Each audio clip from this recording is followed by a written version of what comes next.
Greetings, fellow Octopathians. The day is finally upon us. It has been over a month since Octopath Traveler's release, and hundreds of hours have gone into me recording, editing a Let's Play series, writing notes down, rewatching cutscenes, doing side quests, anything you could think of within the game to finally bring to you all today the first official lore video from me for the final release of Octopath Traveler. Probably goes without saying, but I'm very excited to be bringing this lore content to you all for Octopath Traveler, as this is something I've been working towards for months now, ever since the prologue demo release, and it brings me great joy to share this excitement and passion with you all. So, without further ado, let's get to today's lore episode, which will cover the first of our 8 protagonists, Cyrus Albright. Please be warned before we continue though, this video will contain major spoilers for Cyrus's story, so if you wish to remain blind as to what his storyline is and you want to experience it for yourself, please do not continue with this video. Otherwise, enjoy the show! I see. So you were the source of the rumor. Cyrus's story begins in the royal city of Atlasdam in the Flatlands, home to the Royal Academy. Professor Albright is a tenured faculty member of the Royal Academy and has an unquenchable thirst for knowledge. He spends many a day and many a night in the archives of the royal family, increasing his base knowledge. However, his duties as a faculty member do not allow him to stay there at all times, as he is the personal tutor to Princess Mary and her distant relative, Therese. When Cyrus's first chapter opens up, he is in the middle of a lecture about the fall of Hornburg and the warring tribes of the Flatlands. Princess Mary demonstrates to be an avid learner, and is quick to answer all of Cyrus's questions during the lecture. Therese, on the other hand, is timid and a slower learner, as she is flustered when asked a direct question in class by Professor Albright. However, despite the learning differences between Princess Mary and Therese, Cyrus tries his best not to treat his pupils any differently and show no favoritism. He is patient with Therese as she stammers through answering his direct question about Hornburg. After answering Cyrus's question correctly, Cyrus continues his lecture on the tribes of the Flatlands. However, the lecture is interrupted by a messenger from Mercedes, curator of the Royal Library. Cyrus is forced to end the lecture early as he's been granted access to the special archives of the royal family. As Cyrus begins to make his way to the royal archives, he is stopped by Princess Mary near the front gates of the palace. Cyrus and the princess have a lengthy question and answer session about the lecture that just ended, with Therese watching on in a most jealous fashion. Once the Q&A session ends, Cyrus makes his way to the royal archives and speaks with the curator, Mercedes. Cyrus has been authorized to enter the special archives to read the newest tome that has been added to the collection, The Church of the Flame, A Complete History. However, the moment Cyrus steps into the special archive, he notices the tome is nowhere to be found on the shelves. Cyrus calls for Mercedes and asks her to investigate where the location of the missing tome is. But just as that happens, Cyrus is being retrieved by a messenger from the headmaster of the academy, Yvonne. Cyrus is escorted to the headmaster's office directly, where he is reprimanded for citing one of the tomes in the special archives in his latest research paper. Headmaster Yvonne reminds Cyrus that the tomes in the special archives are not meant for the public eye, and that they are reserved for academics of the academy only. Cyrus voices his objection, asserting that knowledge should be shared by all and not restricted to a certain party. However, the headmaster will hear nothing of it, and Cyrus promises that it will not happen again. Afterwards, Cyrus returns to the royal library and speaks once again with Mercedes, coming to find out that there is a tome thief in their midst. Cyrus decides to launch an investigation as to where the tome The Church of the Flame went to.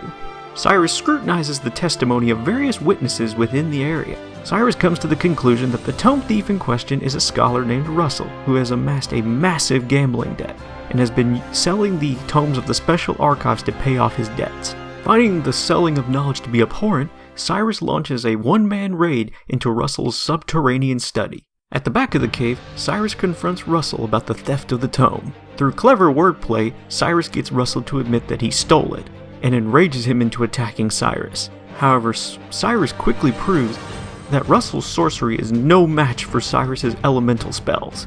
Cyrus recovers the tome and hands Russell over to the authorities. Once in custody, Russell admits to which other tomes from the special archives he had stolen. Cyrus reviews the entire list back at the Royal Library, but he notices that there's one specific tome that is still unaccounted for. The tome is titled, From the Far Reaches of Hell. Mercedes explains that From the Far Reaches of Hell is a compendium of arcane rites, rituals, spells, and knowledge. Cyrus inquires if Russell was the one who stole this tome as well. However, Mercedes explains that the tome has been missing for 15 years. Upon hearing this, Cyrus hears the call for adventure to locate from the far reaches of hell, but laments that his tenure at the academy will not allow him to do so. However, at that very moment, Cyrus is once again retrieved by a messenger from the headmaster and is once again escorted to the headmaster's office. As it turns out, when Cyrus went to the headmaster's office the first time, just as he was leaving, a student came in right after him and started speaking with Headmaster Yvonne over an unknown matter. The nature of that conversation? A scandal, where Cyrus is being accused of having a sexually illicit relationship with Princess Mary. Cyrus defends himself from these accusations, claiming that they are preposterous and complete balderdash of the highest order. Headmaster Yvonne, however, is more concerned with his own reputation and that of the royal family and the academy. However, he knows he cannot outright fire Cyrus, as it would be an admission of guilt. So, Yvonne's assistant comes up with a compromise. The academy puts Cyrus on sabbatical so that he can still remain employed with the academy, while the academy tells the public that Cyrus has been on extended leave pending further investigation. Seeing this as an opportunity to hunt down the tome from the far reaches of hell, Cyrus gladly accepts the sabbatical, although Headmaster Yvonne is puzzled as to why he's accepting this so gracefully. The only information that Cyrus gives to the headmaster is that he will be on a journey to locate a certain tome, and then he promptly heads out of the headmaster's office to begin packing his bags for his journey. On his way out of the academy, Cyrus stopped to speak with Therese, to which Therese admits that she's the one who began the scandal. Therese had become jealous that it seemed like Cyrus was answering all of Princess Mary's questions without tending to her. So, in a desperate bid for attention, Therese's intent was to get Cyrus in a little bit of trouble, but she did not expect that the headmaster would put him on sabbatical. So she apologizes for having spread the rumor of the scandal in the first place. Cyrus tells her to think nothing of it, as he was looking for an excuse to go on a journey anyways, so he ends up thanking her for what she had done. Cyrus instructs Therese to continue on with her studies while he is gone. As Cyrus is about to exit Atlas Dam, he mutters to himself that he ought to reunite with one of his old colleagues, Odette, in Quarry Crest, as she may know more about from the far reaches of hell than he does. As he walks out of the gate, however, he is being trailed by a hooded figure. While on the road to Quarry Crest, Cyrus meets up with the other 7 protagonists and earns their support to his cause. After meeting up with his companions, Cyrus finds himself in the Cliftlands, walking into the gold prospecting town of Quarry Crest. Are you perchance familiar with From the Far Reaches of Hell?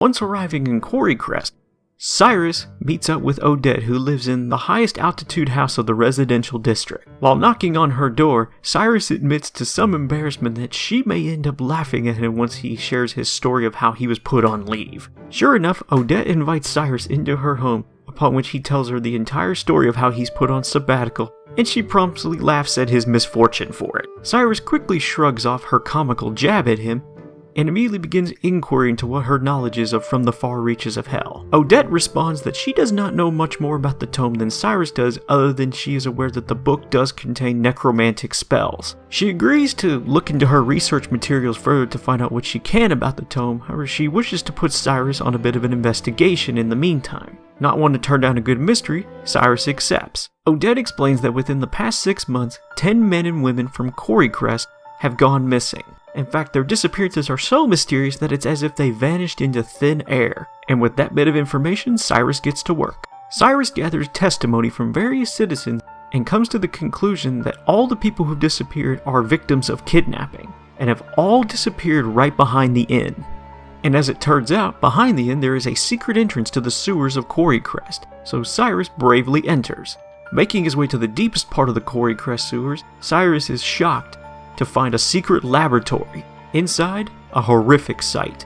A high Hornbergian transmutation circle on the floor, multiple victims still caged up waiting to be experimented on, and a man who has already been hung up and bled dry. As Cyrus inspects the laboratory further, he finds a set of blood crystals and deduces that the transmutation circle is used to turn human blood into arcane blood crystals for purposes unknown. However, just as Cyrus finishes deducing what the laboratory is for, the owner of said laboratory, Gideon, walks in. Cyrus immediately accuses Gideon of kidnapping the Quarry Crestian citizens, and he questions Gideon on his knowledge of Hornbergian runes, as most of the tomes and knowledge of Hornburg were lost in its downfall 8 years ago. However, rather than answering Cyrus's questions, Gideon is enraged and attacks. Gideon proves to be a more than formidable foe as he has knowledge of necromancy and summons the undead to his aid. However, Cyrus's powers still overwhelm him, and he is defeated.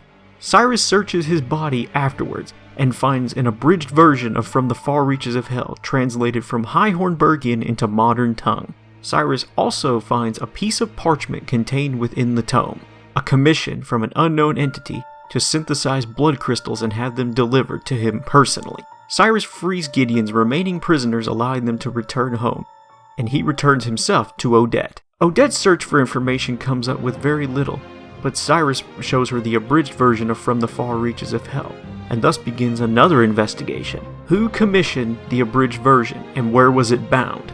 After cross-referencing the binding of Odette's various textbooks, Cyrus identifies the cover material as tanned lambskin, and he points out that there's only one bindery in the entire continent of Orstera that uses tanned lambskin, as it is in plentiful quantity, and it is the bindery of Stoneguard in the Highlands. And thus, Cyrus declares that he will continue his investigation in Stoneguard. However, as he's leaving Quarry Crest, he is stopped by Odette, who reveals one more piece of information.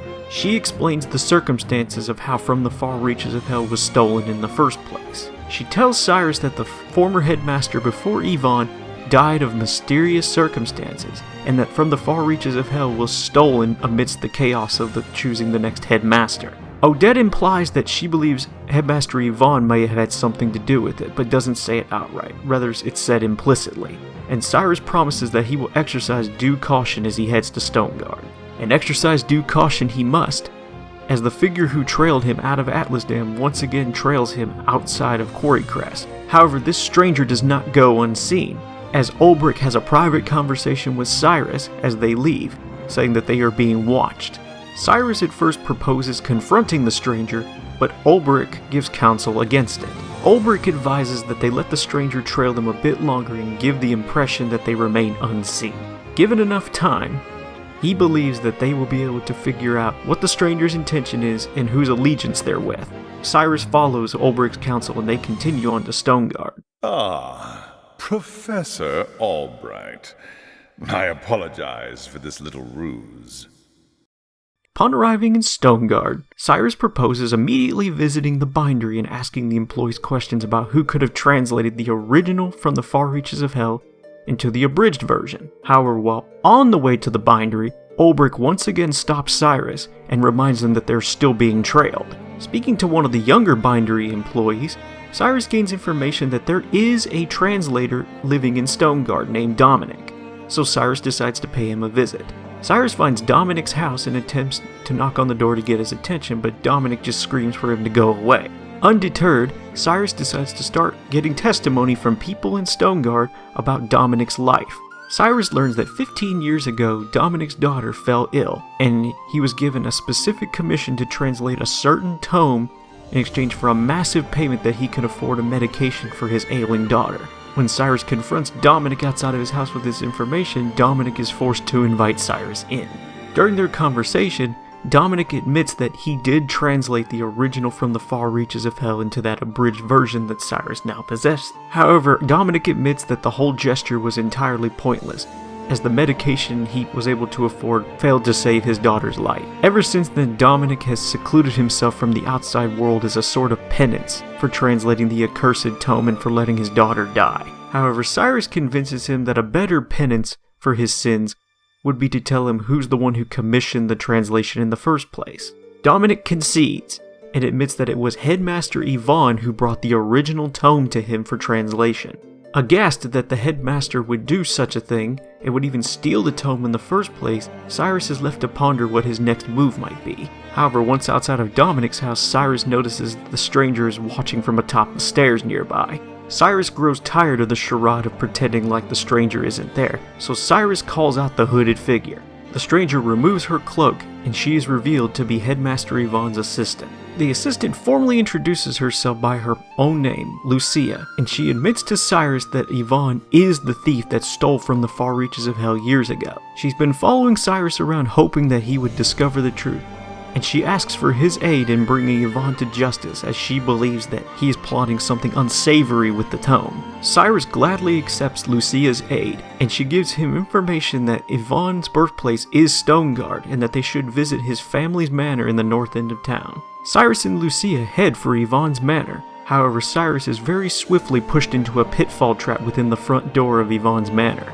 Trapped in a small underground dungeon, Yvonne reveals himself to Cyrus and congratulates him for having found the truth up to this point. Yvonne tells Cyrus that he had his assistant Lucia follow Cyrus around to figure out how close to the truth he was getting. And now Yvonne is convinced that Cyrus is too close to the truth in his investigation to allow him to continue. So he offers Cyrus a choice: cease all inquiry into From the Far Reaches of Hell immediately and become Yvonne's apprentice, or die in that dungeon. Cyrus takes the moral high ground and refuses Yvonne's offer, once again asserting that all knowledge should be shared and not kept for one's personal gain. Yvonne criticizes Cyrus for making a poor choice, and leaves him to starve to death in the dungeon. Cyrus searches for what may be hours looking for an exit to the dungeon but finds no escape. Cyrus struggles to find a way out, and is forced to sit there and ponder and meditate on another way he can escape.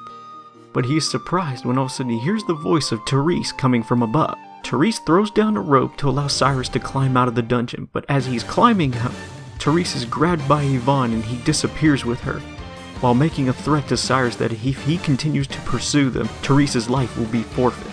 Undeterred, Cyrus raids Yvonne's cellar and finds Yvonne's personal laboratory in the back of the cellar. Therese has already been bound up on a wooden slab, ready to have her blood drained for blood crystal synthesis. However, Cyrus interrupts Yvonne before he can continue. As punishment for not leaving well enough alone, Yvonne decides it's time to end Cyrus's life personally, and he reveals one of the blood crystals that he commissioned from Gideon. Yvonne reveals the blood crystal's true nature as a source of great arcane power and transforms himself into a demon. Cyrus and his companion do battle with the now demonized Yvonne. However, Yvonne quickly finds out that he did not gain the immense power that he was promised from the blood crystals, and that he had been lied to.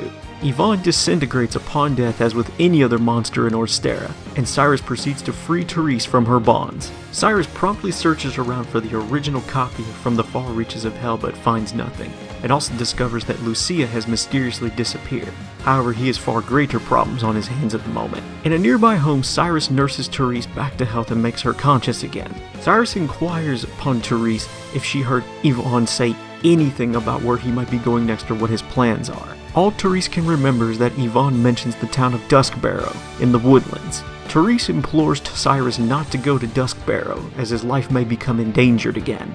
However, Cyrus promises not to be so foolhardy as he was earlier, and that he will not require another rescue, and that he can hold his own. So Cyrus sends Therese back home to Atlasdan, as he makes his way to Dusk Barrow. There's so much more I must learn. Cyrus arrives in the reclusive town of Dusk Barrow in the northwest, and immediately spots Lucia heading into a back alleyway. Giving chase, he finds that Lucia has mysteriously disappeared behind an ancient door. Performing a series of trial and error experiments with the nearby button, he finally manages to open the gate. Inside, Cyrus discovers the ancient Hornburgian ruins of Eld, and multiple murals that appear to be warning of something but are indecipherable at this time. Further into the ruins, Cyrus discovers a makeshift study where numerous tomes over the centuries that have been declared lost or stolen have somehow found their way there, including many tomes that were lost in the fall of Hornburg 8 years prior. Cyrus becomes convinced that the headmaster could not have been the only one assembling this knowledge. There has to be another party at work here. So he decides to confront Lucia about the hoarding of all of this knowledge. In the very back of the study, Cyrus does find Lucia, and he begins to question her.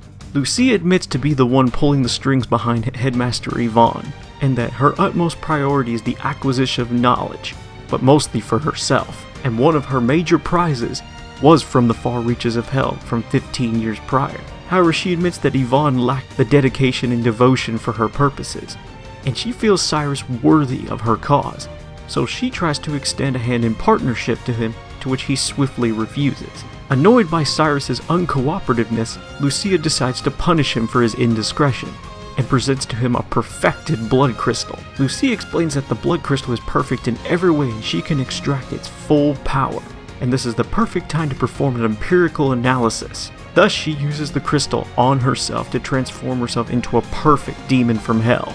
Cyrus retorts to Lucia that it doesn't matter how much power she has gained, he shall still emerge victorious and discern the secrets of from the far reaches of hell for himself and arrive at his own answer. However, as it turns out, the perfect blood crystal is not as powerful as Lucia thought, as while it does grant her unbelievable defensive and offensive powers at the beginning, as her defenses are worn down, and as she's being attacked, she gradually grows weaker throughout the battle. Eventually, Cyrus and his companions subdue Lucia, and she vaporizes into dust much like Yvonne did. Atop her ashes, she drops the original version of From the Far Reaches of Hell. Cyrus realizes he cannot translate the tome at this time, but he thinks perhaps one of the other tomes in the study may help him to do so. Cyrus obtains a High Hornburgian translation dictionary and begins to translate not only From the Far Reaches of Hell, but 2 other tomes from the study as well. Trials of the 12, Volume 7, and Forbidden Gold.